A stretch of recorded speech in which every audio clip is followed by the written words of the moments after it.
नमस्कार। आज तारीख है शुक्रवार 10 अक्टूबर 2025। आज हमारे पास ना कई दिलचस्प स्रोत हैं। इनमें अंतर्राष्ट्रीय समझौतों से लेकर पर्यावरण की चिंताएं, नई तकनीकें और हाँ, कुछ अहम कानूनी पहलू भी शामिल हैं। बिल्कुल। हम आज बात करेंगे भारत के यूके और ऑस्ट्रेलिया के साथ रिश्तों पर और देखेंगे कि ये जो रेयर अर्थ एलिमेंट्स हैं ये आजकल इतने चर्चा में क्यों हैं। हाँ, ये जानना जरूरी है। और ये भी समझेंगे कि भारत अपनी जैव विविधता मतलब बायोडायवर्सिटी को बचाने के लिए क्या कदम उठा रहा है। साथ ही कुछ घरेलू कानून, डिफेंस टेक्नोलॉजी और विज्ञान की दुनिया से भी कुछ नई खोजों पर बात होगी। तो हमारा मकसद ये है कि इन सभी स्रोतों से जो जरूरी जानकारी है उसे निकालकर आसान तरीके से समझें, दिलचस्प तरीके से। हाँ, बिल्कुल। तो चलिए शुरुआत करते हैं भारत के अंतर्राष्ट्रीय संबंधों से, खासकर यूके के साथ जो हाल में समझौते हुए हैं। यूके के प्रधानमंत्री भारत आए थे और एक जॉइंट स्टेटमेंट भी जारी हुआ। इसमें क्या खास लगा आपको? हाँ, ये दौरा काफी अहम रहा। जो साझा बयान आया है ना, उसमें वैसे तो कई चीजें हैं, पर अगर हम ध्यान से देखें तो आर्थिक विकास और रक्षा सुरक्षा सहयोग ये सबसे आगे दिखते हैं। और दिलचस्प बात यह है कि टेक्नोलॉजी और इनोवेशन पर काफी फोकस है। जैसे एक टेक्नोलॉजी सिक्योरिटी इनिशिएटिव यानी TSI की बात हुई है। अच्छा। हाँ, इसके तहत कई नई संस्थाएं बनाने की बात है, जैसे India UK connectivity and innovation centre, या फिर वो जो क्रिटिकल मिनरल्स है ना, हाँ, अहम खनिज, हाँ, उनकी सप्लाई चेन पर नजर रखने के लिए एक ऑब्जर्वेटरी और प्रोसेसिंग के लिए भी एक कोलैबोरेशन गिल्ड बनाने की बात है। क्रिटिकल मिनरल्स, ये वही दुर्लभ खनिज है जिनकी आजकल इतनी बात हो रही है। तो इन संस्थाओं का असल मकसद क्या लगता है, मतलब क्यों बन रही हैं ये? काफी हद तक हाँ, ये सीधे तौर पर उन रेयर अर्थ एलिमेंट्स यानी REEs से भी जुड़ता है, जिनकी हम आगे बात करेंगे। मकसद तो देखिए साफ है, टेक्नोलॉजी के क्षेत्र में दोनों देशों को करीब लाना। ओके। और साथ ही जो महत्वपूर्ण खनिज हैं उनकी सप्लाई चेन को सुरक्षित करना। ये सिर्फ व्यापार बढ़ाने की बात नहीं है, बल्कि एक तरह से वैश्विक सप्लाई चेन में जो चीन जैसे देशों पर निर्भरता है ना, हाँ, उसे कम करने की कोशिश भी नजर आती है इसमें। और वो जो व्यापार समझौता था सीटा, उसका क्या हुआ? वो भी फाइनल होने वाला था शायद। हाँ, उस पर भी बात हुई है। दोनों पक्ष भारत यूके व्यापक आर्थिक और व्यापार समझौते सीटा को जल्द से जल्द पूरा करने पर सहमत हुए हैं। अच्छा। और देखिए, रक्षा क्षेत्र में भी हिंद प्रशांत क्षेत्र पर खास ध्यान दिया गया है। समुद्री सुरक्षा बढ़ाने के लिए Indo Pacific oceans initiative IPO आया है ना जी। उसके तहत एक regional maritime security centre of excellence RMSCE बनाने की भी योजना है। ये हिंद प्रशांत पर आजकल इतना जोर क्यों दिया जा रहा है? क्या खास है इस क्षेत्र में? देखिए, ये जो इलाका है ना, ये वैश्विक व्यापार और राजनीति दोनों के लिहाज से बहुत अहम हो गया है। तो यहाँ अपनी मौजूदगी और प्रभाव बनाए रखना भारत और यूके दोनों के लिए स्ट्रेटेजिकली जरूरी है। बात तो सही है। और इसी कड़ी में एक और बात है, भारतीय वायु सेना को और ताकतवर बनाने के लिए light weight multi role missile LMM system, उसकी सप्लाई के लिए भी सरकार से सरकार मतलब G2G लेवल पर समझौता हुआ है। यानी रक्षा और तकनीक के साथ साथ क्या क्लाइमेट चेंज पर भी कुछ बात हुई? बिल्कुल हुई। एक नया क्लाइमेट टेक स्टार्टअप फंड बनाने की घोषणा हुई है। ये यूके सरकार और भारतीय स्टेट बैंक के बीच एक MOU के तहत होगा। अच्छा, ये भी अच्छा कदम है। हाँ, और शिक्षा में भी यूके की 2 बड़ी यूनिवर्सिटीज हैं, क्वींस यूनिवर्सिटी बेलफास्ट और कुवेंट्री यूनिवर्सिटी, इनको गिफ्ट सिटी में अपने कैंपस खोलने की मंजूरी मिल गई है। अरे वाह। और हाँ, एक और अहम बात, वैश्विक मंच पर दोनों देश संयुक्त राष्ट्र सुरक्षा परिषद UNSC उसमें सुधार की बात पर सहमत हैं और यूके ने फिर से भारत की स्थायी सदस्यता का समर्थन भी किया है। चलिए, ये तो हुई भारत यूके की बात। भारत और ऑस्ट्रेलिया के बीच भी रक्षा समझौतों की खबर है। ये किस तरह के समझौते हैं? जी, भारत और ऑस्ट्रेलिया ने भी अपने जो सशस्त्र बल हैं उनके बीच तालमेल और साझेदारी बढ़ाने के लिए अहम रक्षा समझौतों पर दस्तखत किए हैं। ओके। ये भी आप देखिए तो हिंद प्रशांत क्षेत्र में जो सहयोग बढ़ रहा है उसी का एक हिस्सा है। ऑस्ट्रेलिया की लोकेशन बहुत अहम है ना, प्रशांत और हिंद महासागर के बीच। हाँ, बिल्कुल। दुनिया का 6ठा सबसे बड़ा देश है, तो उसकी भौगोलिक स्थिति और भारत के साथ जो उसके रणनीतिक संबंध बढ़ रहे हैं वो इसे काफी महत्वपूर्ण बनाते हैं। आपने पहले क्रिटिकल मिनरल्स और रेयर अर्थ एलिमेंट्स का जिक्र किया था। अब खबर है कि चीन ने इनके निर्यात पर कुछ पाबंदियां लगा दी हैं। इसका क्या मतलब है? ये तो बड़ी बात है। हाँ, ये एक बहुत बड़ी खबर है एक्चुअली। चीन की सरकार ने अब ये तय किया है कि चीन से REEs के निर्यात के लिए सरकारी लाइसेंस लेना जरूरी होगा। अच्छा, पहले नहीं था। नहीं, अब ये अनिवार्य कर दिया है। और इतना ही नहीं, आरईज निकालने की जो टेक्नोलॉजी है या उनसे चुंबक बनाने की टेक्नोलॉजी और जिनका मिलिट्री इस्तेमाल हो सकता है, ऐसे निर्यात पर भी बिना सरकारी मंजूरी के रोक लगा दी है। लेकिन ये आरईज आखिर हैं क्या भला, और इतने जरूरी क्यों हैं? नाम तो इनका दुर्लभ है, क्या ये वाकई बहुत कम मिलते हैं? देखिए, आरईज जो हैं ये 17 खनिजों का एक समूह है। इसमें 15 तो लैंथेनाइट्स होते हैं और साथ में स्कैंडियम और यूट्रियम। अच्छा। देखने में ये हल्के भूरे से लेके चांदी जैसे चमकीले होते हैं, सॉफ्ट होते हैं, तार खींचे जा सकते हैं, पीट कर फैलाया जा सकता है और केमिकली काफी एक्टिव होते हैं। नाम दुर्लभ जरूर है, पर ये असल में पृथ्वी पर बहुत ज्यादा दुर्लभ नहीं है। मतलब ठीक ठाक मात्रा में पाए जाते हैं। मुश्किल ये है कि ये ना बिखरे हुए होते हैं और इनको शुद्ध रूप में निकालना काफी जटिल और महंगा काम है। और इनका इस्तेमाल कहाँ होता है? आपने कहा जरूरी है, तो कहाँ इस्तेमाल होते हैं ये? यहीं पर इनकी अहमियत पता चलती है। आज की जो हाईटेक दुनिया है ना, वो इनके बिना अधूरी है। Smartphone, laptop, high and electronics, electric गाड़ियों की बैटरी। अच्छा, ईवी में भी? हाँ बिल्कुल। पवन चक्की, रक्षा प्रणाली जैसे मिसाइल गार्डेंस सिस्टम और यहाँ तक कि आर्टिफिशियल इंटेलिजेंस यानी एआई और एडवांस चिप्स बनाने में भी इनका इस्तेमाल होता है। अरे बाप रे, मतलब हर जगह? हाँ, लगभग हर मॉडर्न चीज में। इसीलिए चीन का ये कदम बहुत महत्वपूर्ण है, क्योंकि इसका असर इन सभी इंडस्ट्रीज की सप्लाई चेन पर पड़ सकता है, खासकर उन तकनीकों पर जिनका सैन्य इस्तेमाल हो सकता है। चीन का दबदबा कितना है इस क्षेत्र में, और भारत कहाँ खड़ा है इस मामले में? यही सबसे बड़ी चुनौती है। दुनिया भर में आरईज की जो माइनिंग होती है, उसमें चीन का हिस्सा करीब 70% है। 70%? हाँ, और प्रोसेसिंग में तो उसका दबदबा और भी ज्यादा है। हालांकि भारत के पास दुनिया का 5वां सबसे बड़ा भंडार है, लेकिन हम अभी भी प्रोसेसिंग और सप्लाई चेन के मामले में काफी पीछे हैं। दूसरी चुनौती, जैसा मैंने कहा, इनको निकालने की जटिलता और लागत। और तीसरी बड़ी चिंता है पर्यावरण की। इनके खनन और प्रोसेसिंग से ना जहरीला कचरा और रेडियोधर्मी बाई प्रोडक्ट्स निकलते हैं। उनका निपटान एक बड़ी समस्या है। तो भारत इस चुनौती से निपटने के लिए क्या कर रहा है? क्या यूके के साथ जो खनिज समझौते हुए वो इसी दिशा में एक कदम है? बिल्कुल, भारत कई लेवल पर काम कर रहा है। 2025 में राष्ट्रीय महत्वपूर्ण खनिज मिशन शुरू किया गया था। अच्छा। इसका मकसद देश के अंदर और बाहर दोनों जगह इन खनिजों की सप्लाई को सुरक्षित करना है। अच्छा। एक सरकारी कंपनी भी बनाई गई है, खनिज विदेश इंडिया लिमिटेड, केबिल। काबिल? हाँ, काबिल। इसका काम ही है विदेशों से भारत के उद्योगों के लिए जरूरी खनिज लाना। और हाँ, भारत ने अमेरिका के नेतृत्व वाला जो मिनरल सिक्योरिटी पार्टनरशिप है, MSP, उसे भी ज्वाइन किया है। ओके। उसका भी उद्देश्य यही है कि महत्वपूर्ण खनिजों की वैश्विक सप्लाई चेन में विविधता लाई जाए और चीन पर निर्भरता कम हो। तो यूके के साथ हुए समझौते भी इसी बड़ी रणनीति का हिस्सा हैं। सप्लाई चेन की बात हो रही है तो एक और अहम पहलू है ग्लोबल कनेक्टिविटी का। खबर यह है कि मेटा, मतलब फेसबुक की पेरेंट कंपनी, भारत में समुद्र के नीचे केबल बिछाने के लिए लैंडिंग साइट्स चुन रही है। ये क्या मामला है? जी हाँ, मेटा का एक प्रोजेक्ट है वाटरवर्थ। ये एक अंडरसी केबल प्रोजेक्ट है। इसके लिए वो मुंबई और विशाखापत्तनम को लैंडिंग साइट के तौर पर चुन रहे हैं। लैंडिंग साइट मतलब जहां केबल जमीन पर आती है? एग्जैक्टली। जहां समुद्र के नीचे बिछी केबल जमीन पर आती है, उसे लैंडिंग साइट कहते हैं। ये जो अंडरसी केबल्स है ना, ये असल में फाइबर ऑप्टिक केबल्स होती हैं।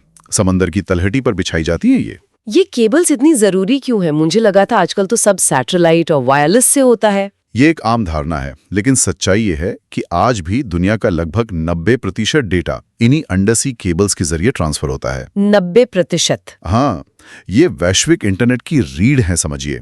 दुनिया का करीब 80% व्यापार और लगभग $10 ट्रिलियन का रोजाना का जो वित्तीय लेन देन है, वो इन्हीं पर निर्भर करता है। अच्छा। तो मेटा जैसी कंपनियों का भारत में निवेश करना ये दिखाता है कि भारत डिजिटल कनेक्टिविटी के लिए कितना अहम केंद्र बन रहा है।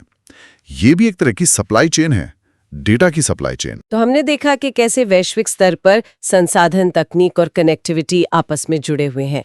अब जरा देश के अंदर पर्यावरण और उससे जुड़े कानूनों पर नजर डालते हैं। भारत ने जैव विविधता बचाने के लिए एक national red list road map पेश किया है। ये क्या है? ये एक बहुत महत्वपूर्ण पहल है। इसका पूरा नाम है भारतीय वनस्पतियों और जीव जंतुओं के राष्ट्रीय रेड लिस्ट आकलन के लिए विजन 2025-2030। इसे पर्यावरण, वन और जलवायु परिवर्तन मंत्रालय ने आगे बढ़ाया है।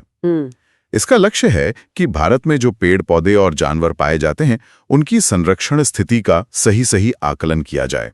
इसके लिए एक व्यवस्थित और सबकी भागीदारी वाली रेड लिस्ट प्रणाली बनाई जाए। रेड लिस्ट तो हम IUCN की सुनते आए हैं, तो ये राष्ट्रीय रेड लिस्ट क्यों जरूरी है और इसका दायरा कितना बड़ा होगा? बहुत अच्छा सवाल है। देखिए, IUCN की जो रेड लिस्ट है वो वैश्विक स्तर पर प्रजातियों के विलुप्ति के खतरे का आकलन करती है, लेकिन भारत जैसा विशाल देश जहां इतनी ज्यादा जैव विविधता है, हाँ बिल्कुल, दुनिया के करीब 8% वनस्पतियां और 7.5% जीव जंतु यहीं मिलते हैं। 4 बायोडाइवर्सिटी हॉटस्पॉट है, हिमालय, पश्चिमी घाट, इंडो बर्मा, सुंडालैंड। तो ऐसे देश के लिए राष्ट्रीय स्तर पर ज्यादा गहराई से आकलन की जरूरत है। और क्या अभी तक ये आकलन हुआ है? चिंता की बात यही है, अब तक भारत की सिर्फ 6.33% पौधों की प्रजातियों, बस इतनी? हाँ, और जानवरों की तो बस 7.2% प्रजातियों का ही IUCN रेड लिस्ट में आकलन हुआ है। ये बहुत कम है। ये तो वाकई चौंकाने वाला आंकड़ा है। हाँ, इसीलिए ये राष्ट्रीय रोडमैप बहुत अहम है। ये 5 साल की पहल है और इसका लक्ष्य है लगभग 11,000 प्रजातियों, जिसमें 7,000 पेड़ पौधे और 4,000 जानवर शामिल हैं, उनके विलुप्ति के जोखिम का आकलन करना। अच्छा, 11,000 प्रजातियां? हाँ, इसका नेतृत्व botanical survey of India BSI और zoological survey of India ZSI कर रहे हैं। ये पूरी प्रक्रिया IUCN के प्रजाति संरक्षण चक्र के मुताबिक होगी, जिसमें आकलन, योजना, कार्रवाई, नेटवर्किंग और संवाद सब शामिल हैं। और साथ ही ये हमारे जो अंतर्राष्ट्रीय वादे हैं, जैसे कन्वेंशन ऑन बायोलॉजिकल डाइवर्सिटी और Kunming Montreal global biodiversity framework, उनके भी अनुरूप है। ये तो हुई प्रजातियों को बचाने की बात, लेकिन कई बार इंसानों और जानवरों के बीच टकराव की स्थिति भी बन जाती है। सुनने में आया है कि केरल सरकार एक वन्य जीव संरक्षण संशोधन विधेयक ला रही है, शायद इसी से जुड़ा है। जी, ये मामला सीधे तौर पर मानव वन्यजीव संघर्ष से जुड़ा है, खासकर जंगली सूअरों से जो नुकसान होता है। अच्छा, जंगली सूअर? हाँ, केरल सरकार का कहना है कि केंद्र सरकार जंगली सूअरों को वर्मिन यानी पीड़क जंतु घोषित करने की उनकी मांग पर बहुत धीमी प्रतिक्रिया दे रही है। इससे जानमाल का नुकसान हो रहा है। तो इसी निराशा में ये राज्य स्तर का संशोधन विधेयक लाया गया है। इस बिल में क्या खास प्रावधान है और ये वर्मिन घोषित करने का मतलब क्या होता है? ये जो प्रस्तावित बिल है, इसमें राज्य के मुख्य वन्यजीव वार्डन CWW को ये अधिकार दिया जा रहा है कि अगर कोई जंगली जानवर इंसानी बस्ती में आकर किसी पर हमला करता है तो उसे मारने, बेहोश करने या पकड़ने का तुरंत आदेश दे सकें। तुरंत आदेश? हाँ, और सबसे विवादास्पद प्रावधान यह है कि राज्य सरकार को वन्यजीव संरक्षण अधिनियम 1972 की अनुसूची 2 में शामिल किसी भी जंगली जानवर को वर्मिन घोषित करने का अधिकार मिल जाएगा। किसी भी जानवर को? अनुसूची 2 वाले? हाँ, वर्मिन उन जंगली जानवरों को कहा जाता है जो फसलें बर्बाद करते हैं या पालतू जानवरों को मारते हैं या बीमारियां फैलाते हैं।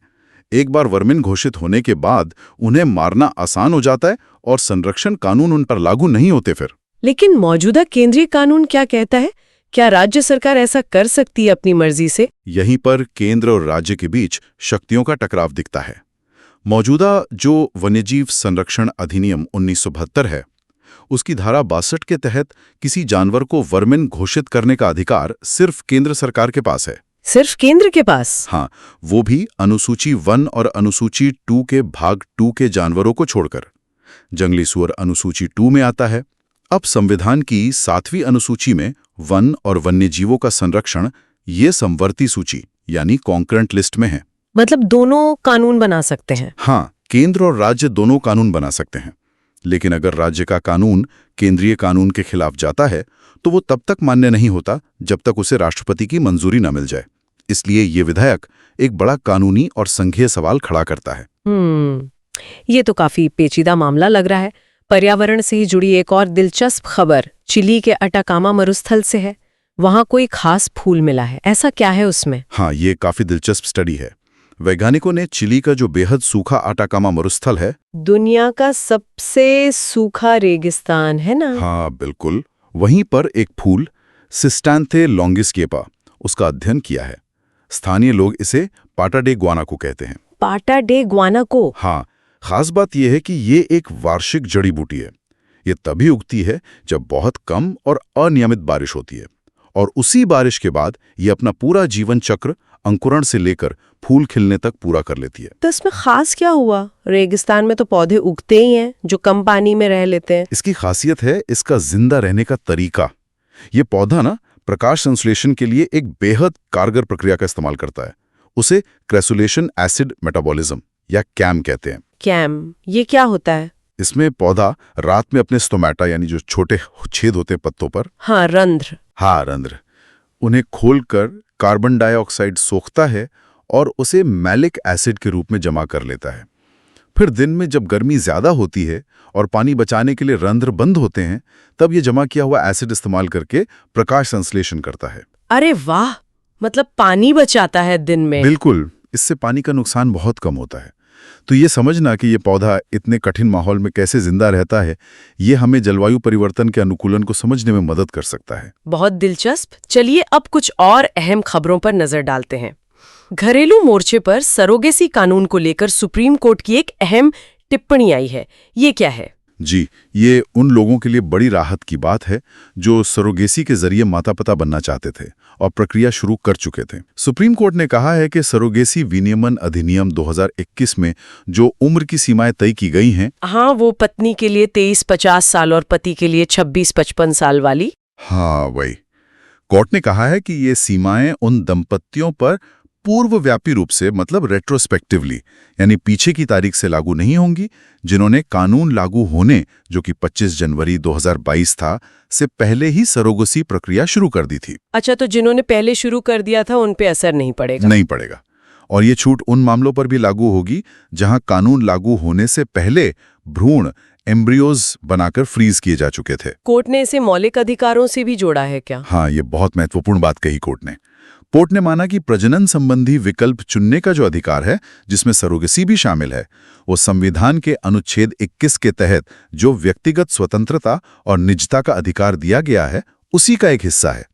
याद दिला दें कि ये जो सरोगेसी विनियमन अधिनियम 2021 है, ये भारत में सरोगेसी को रेगुलेट करने, शोषण रोकने और सिर्फ परोपकारी यानी अल्ट्रोस्टिक सरोगेसी को बढ़ावा देने के लिए लाया गया था। हाँ, कमर्शियल सरोगेसी पर रोक है। बिल्कुल, ये कमर्शियल सरोगेसी पर पूरी तरह रोक लगाता है और उसे दंडनीय अपराध मानता है। कानून के तहत इच्छुक दंपत्ति का विवाहित होना और उनका कोई जीवित बच्चा ना होना जरूरी है। साथ ही सरोगेट मां का भी विवाहित होना, 25-35 साल की उम्र का होना और कम से कम एक अपना बच्चा होना जरूरी है। न्यायपालिका से ही जुड़ी एक और खबर है। जिला जजों की नियुक्ति को लेकर सुप्रीम कोर्ट ने कुछ स्पष्ट किया है। शायद अनुभव को लेकर कुछ था। हाँ, कोर्ट ने यह साफ किया है कि ऐसे न्यायिक अधिकारी जिनके पास वकील के तौर पर और सर्विस में रहते हुए कुल मिलाकर 7 साल का अनुभव है। कुल मिलाकर 7 साल? हाँ, टोटल 7 साल। वे जिला जज के पद पर सीधी भर्ती के लिए योग्य माने जाएंगे। पहले इस पर कुछ भ्रम था। कोर्ट ने कहा कि संविधान के अनुच्छेद 233 के तहत वकील और सर्विस वाले उम्मीदवार दोनों को जिला जज बनाया जा सकता है। बस कुल 7 साल का अनुभव जरूरी है और नियुक्ति राज्य के राज्यपाल द्वारा संबंधित हाईकोर्ट की सलाह पर की जाती है। अच्छा, ये स्पष्टता आ गई। अब जरा तकनीक और विज्ञान की दुनिया में चलते हैं। भारतीय सेना ने सक्षम नाम का एक काउंटर ड्रोन सिस्टम लेना शुरू किया है। ये क्या चीज है? सक्षम, इसका पूरा मतलब है situational awareness for kinetic soft and hard kill assets management. ये एक स्वदेशी रूप से विकसित modern command and control system है। स्वदेशी? हाँ, पूरी तरह स्वदेशी। ये आर्मी के सुरक्षित डेटा नेटवर्क पर काम करता है।